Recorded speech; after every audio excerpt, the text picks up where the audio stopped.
telling you that as long as people continue to practice this sort of love that is all about the way I feel, then the thin line could be your boobs are sag now, and babe, when I got together with you, the deal was like you need to have standing boobs. I wake up tomorrow in the morning, I look at your face and I don't like you, and I could start to hate you. So what you're trying to say in essence is that love isn't supposed to be about feeling. It's not feeling. So it's not what is love then? That's why I said love is a choice. Love is a decision. Love is an action. Love is a lifestyle. Love is a verb. Exactly.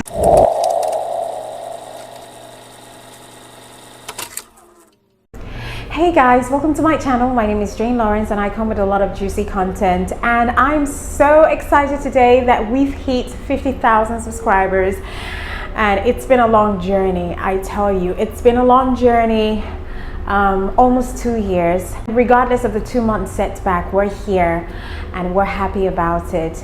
That we're excelling, we're still moving forward, we're not stopping, we're not holding back, we're dishing out content and we're growing. I want to thank all my new subscribers for taking out time to subscribe to be part of this family, and also take out time to say thank you to my OGs for standing by from day one till now, and I am so glad that you're here. It's an honor that you watch my content. Okay, so on today's episode, I have a guest on my channel. She goes by the name Swat Dunia. She is one of the biggest OAPs in Abuja. She is a wealth of knowledge, and today we are going to be talking about the thin line between love and hate.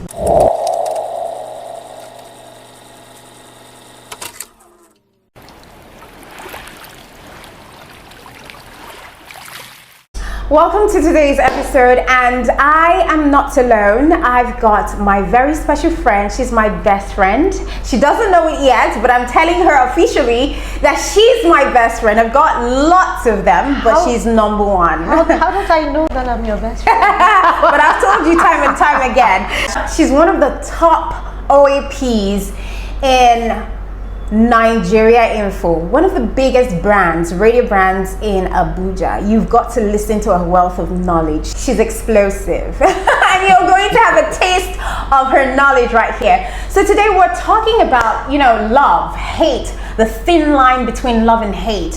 Why is it that someone who proclaims love to you, they tell you at some point in their lives that they're never going to leave you, they're always going to be there for you, and years down the lane, something happens. Maybe trust is broken. There is just a change, a transformation from love to hate. How did that even happen? Is it really possible for you to hate someone that you really truly thought you loved? So I am here with Swat, who is going to be dissecting all of these things. So make me understand, is there anything like, thin line between love and hate? Hi everybody. It feels good to be on your channel, and congratulations, man. I'm so super proud of you. Thank you so much. I remember how you started this journey. And I know the support that you've given to me. It's been... Well, that's not what we're talking about. We're celebrating you right now, Jane. I think you've done an amazing job, and I'm super proud of you. I keep telling people about you and the fact that you're one person that I really admire. Your resilience, you're someone who just goes for what you want, and you stick at it. I mean, I remember all the times that you had all the topsy-turvy times, your YouTube being terminated, and then it comes back, and then it went back again. It was a crazy experience. It was but I'm glad that we are where we are, because I feel like a part of this whole process. Yeah, and I'll always be here to support you. Thank you. So, all right, such a darling. Love, right? How is it possible that someone goes from loving some person and then the next minute, boom, he's back or she's back to hating?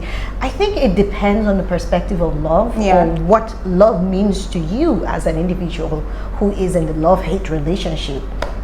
Because I see love from a different perspective, but I think majority of the times people see love from the perspective of a feeling. Now I want to look at it from this 2 dimension. One, love being an emotion, and love being a decision or a choice. So I read something about love, love and hate. Why is it that some people have this tendency to love one person, and then when it doesn't work well, it just transitions into hate. So I think a study was carried out some years ago. I don't have all the details, but I know it's somewhere in London, where an MRI scan was carried out on the brain of some people who claim to be in love. Yeah. And also the same MRI scan was carried out on the brain of those who had an object of hate. And guess what? The waves that was noticeable in the brain of the guys who said they were in love was the same thing as what was noticed in the brains of the ones who also had some, an That object love of hate. feeling. Yeah, so it tells you that both of them are emotions of equal proportion. You get? So it's very intense. For people who go into love, they are very, very deliberate about it. They have an object that they want to pour out all the emotions to.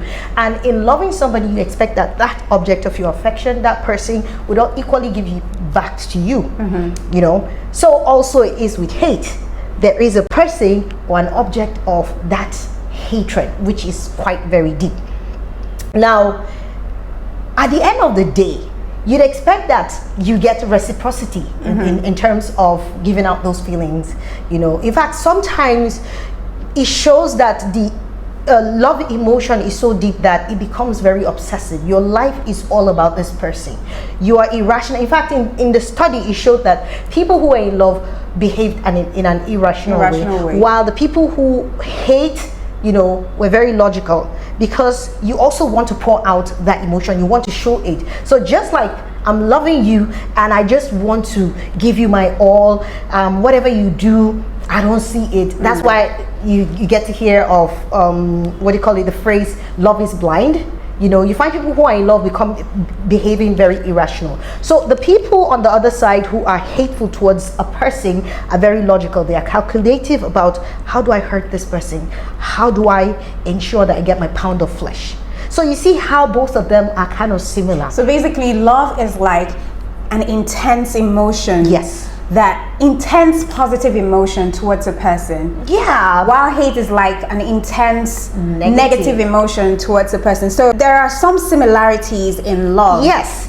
And that's why it's very, very, that's why both of them behave in a very similar way. And that's why I think where they say the thin line, in the sense that when this object of your affection does not give you back reciprocity, does not reciprocate your love, and probably ends a relationship where you envisioned a happily ever after, it switches back to the same emotion of hate.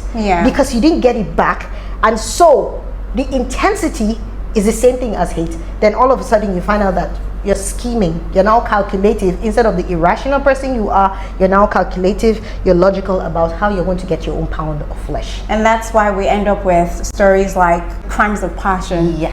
Now, I would like to think that, the way the world perceives love is not what love truly should be. You know what the Bible says about love is patient, love is kind, love doesn't envy, it doesn't seek to dishonor others. Does not rejoice at other people. Does not put itself first, and all of that good. Love is patient. Did I mention that? Love is patient. That's the first quality, I think, in a list of so many. And that brings me to the second part of what I was saying, that love can be practiced from an emotional point of view, feeling, or as a choice. And this is now the real thing for me, if you ask me. Love is a choice, love is a decision. So would you say that those people who, like in the case of Kora Obidi and her husband, Justin Dean, like they've been on social media platforms cursing themselves out, throwing out evidence as if they never loved. And the funny thing is that we saw this couple and we really loved them. We loved their love. And everybody was like, "Aw, that we want this kind of relationship." And at the end of the day, seeing them go their separate ways, and not just going their separate ways, they're fighting, dragging each other's hairs. Like, I don't understand it. Fine, I know that at some point your love might go cold, Yeah. right? But why is it so hard for people to just go their separate ways without having to wash their dirty linens in public? So would you say that the love that we see as, you know, the world like to show us or like to portray is the love that has been designed by God? I wouldn't say that that is the love that is designed by God, because God is eternal and He is love. Love emanates from God, and because God is love and He's eternal, then love should be eternal. So that's why I told you, or that's why I said at the beginning of our conversation, that love could be approached from a perspective of feeling, emotion, or as a choice. And that's the kind of love that God wants for each and every one of us to practice. The love where patience is practiced. The love where you do not rejoice when something ill happens to me, but you're concerned. The love that, you know, honors people and does not seek its own way, but rather, okay, can we sit on the table, can we come together, and all of that. So I think the reason why we're seeing all of the stuff we're seeing, where 1 minute they're so in love, you know, lovey-dovey on social media everywhere, and then the next minute they're all hateful and throwing out their dirty linen, is because we're not following the real plan of God for love, or we do not understand who God is, because He is love. Because if you understand Him and see how He relates with humans, you know, in the way He pours out Himself, we sin against God. We do a whole lot of nasty things, but God doesn't give up on us. In fact, you know, speaking from the biblical perspective now, I remember when, you know, the Bible says something that, you know, God will leave the 99 behind and go after one. That's how intense His love is for you. And though your sins be as, you know, crimson or scarlet, you know, you'll be made as white as snow. As long as you come back, His arms is always wide and open. And I think also, you know, when you look at how God prescribes what marriage should be for people, where He says, husband, love your wife as Christ loved the church. Now you begin to ask yourself, how did Christ love the church? Christ came in, He was stoned, He was spat at, He was, all sort of things happened to Him. But in the midst of that, we saw Him say, Father, forgive them, for they do not know. Do you think we're capable of that kind of love? We are from capable. one human to another. We are capable. Because I think that we're cruel. We live in a world where, to be honest, we live in a world where we're no longer sensitive to other people's plight. We're selfish. Yes.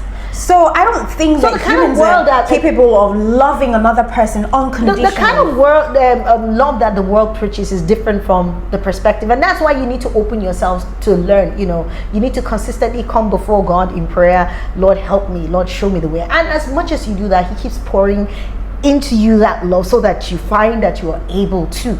You know, so it's not of your own. None of us is capable in terms of our humanity, because we have weaknesses. But that's why, you know, our weaknesses are made, you know, are perfected in Him. When we come to Him, He perfects those weaknesses so that we become more and more like Him. So more or less, you're saying that for you to be capable of loving someone, you should go to the source, and that source is God. It's God. That's it. So this brings us to this one question: what is that thin line between love and hate?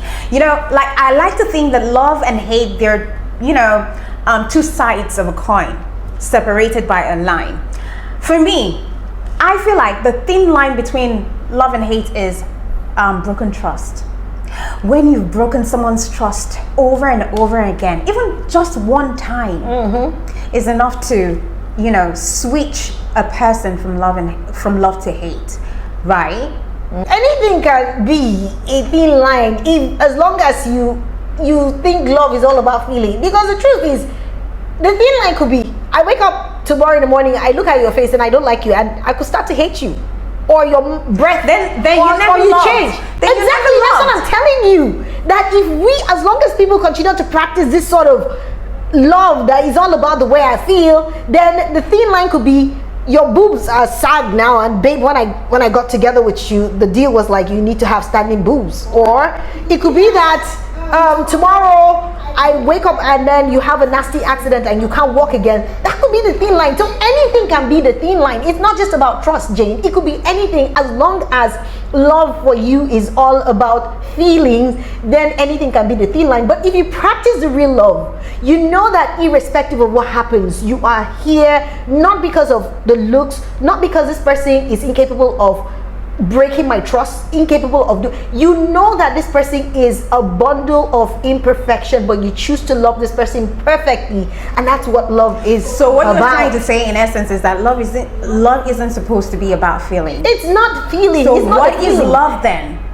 That's why I said love is a choice. Love is a decision. Love is an action. Love is a lifestyle. Love is a verb. Exactly. It's a doing word. You have to consciously do it, yes. Even if you don't feel like it. Even if you don't feel like it. Because if you depend on those butterflies, oh my God, she's got some, good asset, or my man is tall, dark and handsome. All those things will you lose fade it away. someday. Yeah. So what happens? You get. And that's what we see everywhere. People are preaching that love is all about the looks, it's all about, sex, and you get tired of all this. At the end of the day, you look for something to lean on. And that's where you know the difference between someone who truly loves and someone who just feel they love you, but it's something else. You get what I'm trying to say? Yeah. So that's it.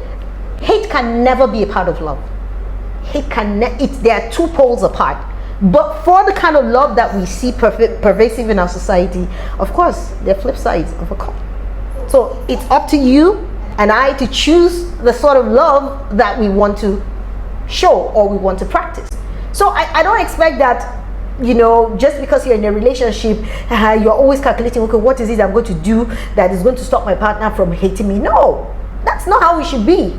You should learn to be yourselves, make the mistakes, build on it so that you can solidify your relationship.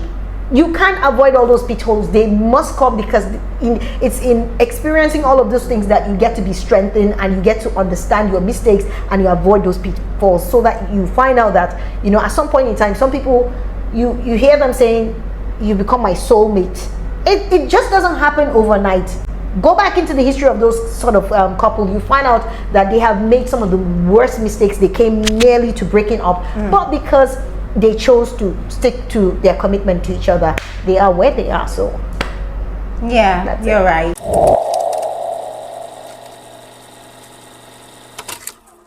A lot of people go into relationships with high expectations, and then when those expectations are not met, they start to dislike them. And that dislike, gravitates into hate.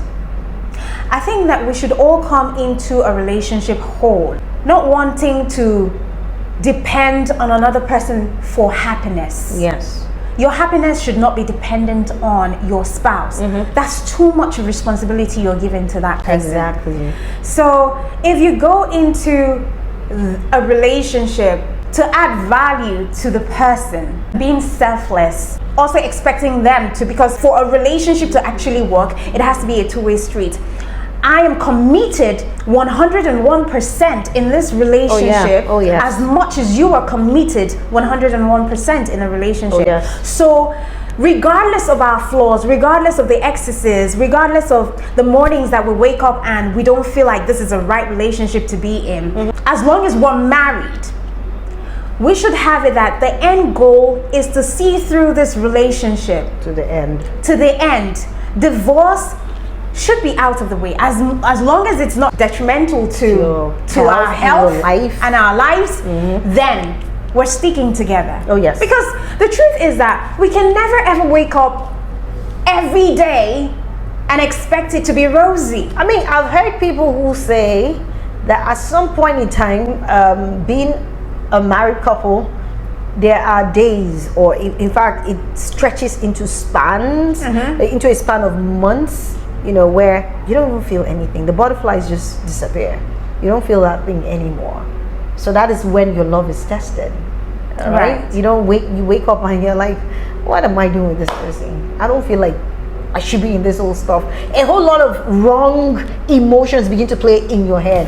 Now that shows if you're truly committed, if this choice you've made is going to stand the test of all that is. I mean, as a matter of fact, everything in life goes through a period of tests.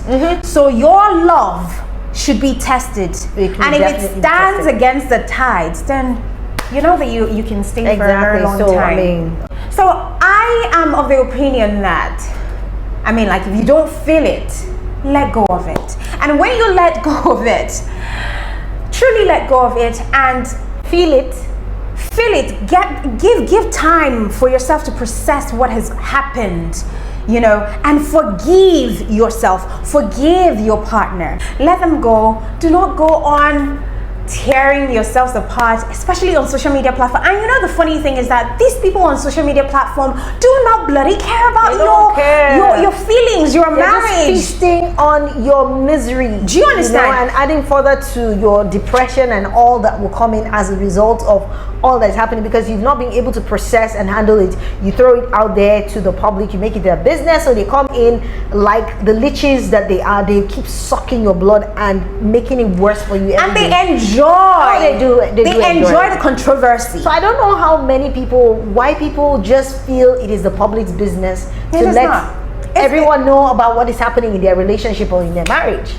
That for me is the first step towards destruction. It's terrible. Keep your private life private. Nobody bloody needs to know what's going on behind the curtains. Anyways, thank you so much, my love, for always coming through for me. Thank you. Off camera, on camera, you're such a darling, and I really do appreciate you. I know. And I really do hope that you come on this channel more often. Oh, definitely. Yeah, we would love to see you. This is home, you know.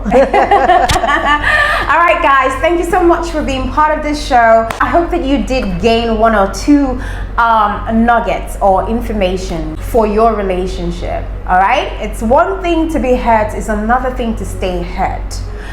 I would advise that no matter how deeply cut you've been, move on, heal, move on. There are lots of great people out there, and for you to seek to know love, you need to know the giver, the originator of love, and that's God. We can't take that. No matter how the world wants to shift the narrative, you can't take it away from the maker of love, and that's God. No apologies. So thank you so much. Until my next video, stay blessed. Mwah. Bye.